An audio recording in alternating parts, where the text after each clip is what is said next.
milagres e é até o dia de hoje. Nós vamos relembrar um texto sagrado em que o Senhor Jesus tinha feito muitos milagres numa cidade e agora era a hora dele partir para um outro local. Então, o meio de transporte daquela época era barcos, embarcações. E quem vai trazer o texto nesta tarde aqui é Marcos. Nós vamos precisar do livro de Marcos. O capítulo será de número 8 e o versículo será de número 10. Vamos ver aqui o que a mensagem de hoje vai dizer. Diz assim o texto sagrado: E entrando logo no barco com os seus discípulos, foi para as regiões de Dalmanuta. E saíram os fariseus e começaram a disputar com ele, pedindo-lhe para o tentarem um sinal do céu. Eu imagino essa cena aqui. O Senhor Jesus pronto para poder sair e ir para um outro lugar para continuar a obra de Deus. Jesus não parava. Ele ia de aldeia em aldeia, de lugar em lugar. E quando Jesus está pronto para partir desta cidade em destino a outro local, ele foi surpreendido por um grupo de saduceus, fariseus, que começaram a interrogar ele, atrapalhando até mesmo aquilo que Jesus podia fazer, queria fazer. E eles começaram a tentar Jesus, querendo um sinal, pedindo um sinal dos céus, algo extraordinário que Jesus fizesse ali em particular para satisfazer o desejo deles. E Jesus ficou bem chateado, para te falar a verdade. Nós vamos ver isso no texto. Por quê, pastor? Porque os sinais, os milagres, sempre teve que ter um propósito. A Bíblia diz, não tentarás o Senhor teu Deus. Para que fazer esse sinal? Não tem um propósito específico. E isso deixou o mestre um tanto quanto chateado. Primeiro porque eles estavam impedindo Jesus de partir para outro lugar. E segundo porque o que eles estavam pedindo não ia acontecer. Olha, acompanhe comigo agora o versículo aqui de número 12. Perceba como Jesus ficou triste com isso. Diz assim: E suspirando profundamente em seu espírito, disse: Por que esta geração pede um sinal? Em verdade vos digo que esta geração não se dará sinal algum. E deixando-os, tornou a entrar no barco e foi para o outro lado.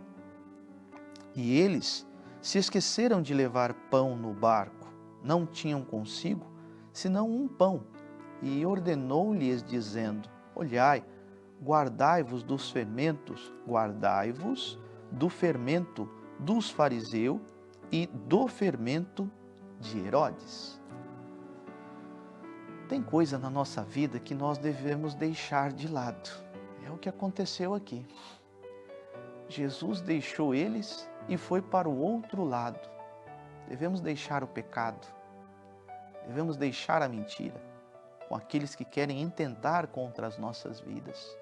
Tem certas coisas, às vezes até certas amizades, que temos que sacrificar, deixar de lado. O Senhor Jesus ficou triste, entrou no barco e foi para o outro lado. E os discípulos esqueceram de pegar pão. A preocupação dos discípulos aqui é com comida, é com o pão. E o Senhor Jesus, conhecendo bem eles, disseram para eles: Por que vocês estão querendo desse fermento? Fermento aqui é hipocrisia. Fermento aqui é falsidade, é mentira, é incredulidade. E Jesus aqui está dizendo: não queira isso para a vida de vocês. Tem certas coisas que nós devemos abandonar, como já disse.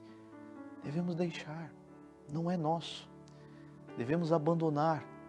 E se insistirmos querer levar isso na nossa vida, no nosso barco, o principal que deveria de estar, não vai estar. É como se Jesus não encontrasse espaço no nosso coração, na nossa vida. Bom, vamos continuar mais um pouquinho, porque está interessante essa mensagem. Agora nós vamos precisar aqui do versículo de número 16. E diz assim: E arrazoavam entre si, dizendo: é porque não temos pão.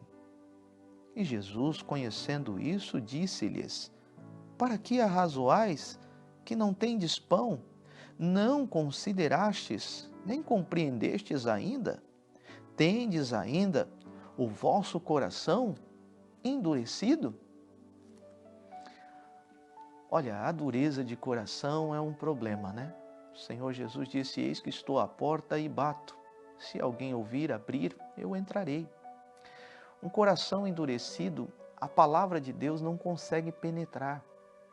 Um coração endurecido, a pessoa pode se tornar uma pessoa arrogante, medíocre.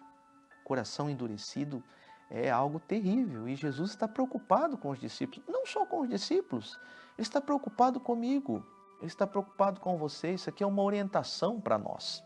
Vamos continuar mais um pouquinho que Jesus vai puxar a orelha aqui dos discípulos, né? O versículo 18 diz assim: Tendo olhos não vedes, tendo ouvido não ouvis, e não vos lembrai, quando parti os 5 pães entre os 5.000, quantos cestos cheios de pedaço levastes? Disseram-lhe: 12. E quando parti os 7 entre os 4.000, quantos cestos cheios de pedaço levantastes? E disseram-lhe: 7. E ele lhe disse: Como não entendeis ainda? Poxa, que triste, porque os discípulos têm Jesus no barco, né?